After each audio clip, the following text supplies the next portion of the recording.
Жалпы Қазақстанда 80 шекаралық аймақ болса, соның Шығыс Қазақстан облысындағы Зайсан ауданында дүниеге келдім.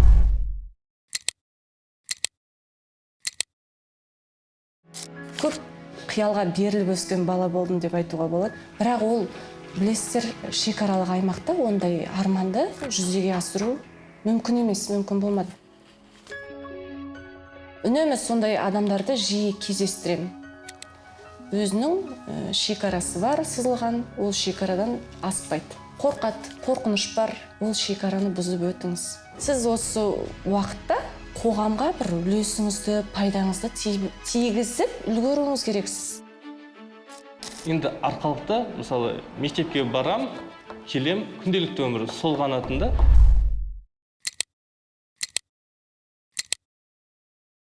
Енді Астанада ол теге жай ғана мектепке барып келу аздық болды, ол қосымша тағы да жұмыс жасау керек, қосымша мысалы репетиторствомен айналысу керек. Әртүрлі жарыстар бар, әртүрлі сайыстар бар.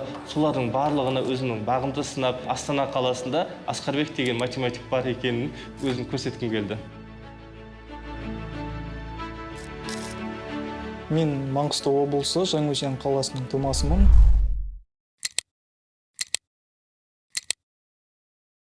Шынымды айтсам, мен есімде мектепте осы IT саласына барам дегенде есімде бәрі күлген маған, көп күлетін. Себебі біз үшін ол бір бөтен нәрсе да. Мұнайдан басқасының бәрі бөтен. Не мұнайға кетеді, не медицинаға кетеді бізде. Мен қазір iOS разработка бағыты бойынша айналып жатырмын, яғни iOS мобильді қосымшаларын жасаймын. Кішкентай қалада мен тұруға қатты ешқашан қызыққан емеспін. Мен ерте ме кеш пе негізі Алматыға келгім келді. Себебі мына мүмкіндіктер көп, дамуға да мүмкіндік көп. Алматыдан ары қарай басқа әлемге де мүмкіндік көп. Мои любимые города — это Уральск, Атырау, Актау. Это мои любимые города. Но я везде там пожил.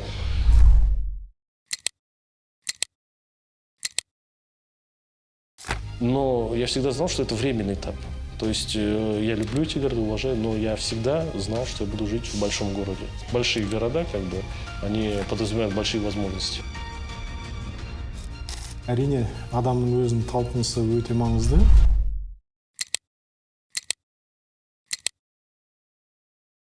Бірақ сол талпынысына қарай адамның өмірінде кездесетін кісілер бар.